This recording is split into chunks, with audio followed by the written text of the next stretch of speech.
epicentre of Northern comedy, which is Blackpool, and in particular and specifically we're in Matcham's Bar in the Grand Theatre, which has seen them all over the years. And the obvious question is, why Northern comedy and what is Northern comedy?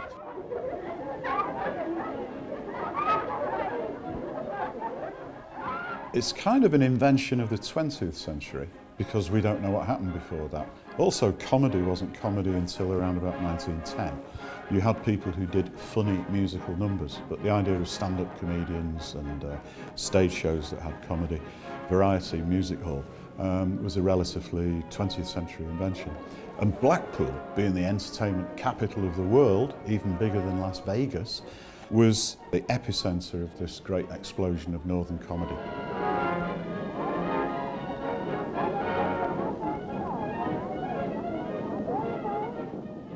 So it was here that gave birth to the careers of people like Norman Evans, Frank Randall, Tessie O'Shea, Jimmy James. All of these great comedians came from this cauldron of comedic invention.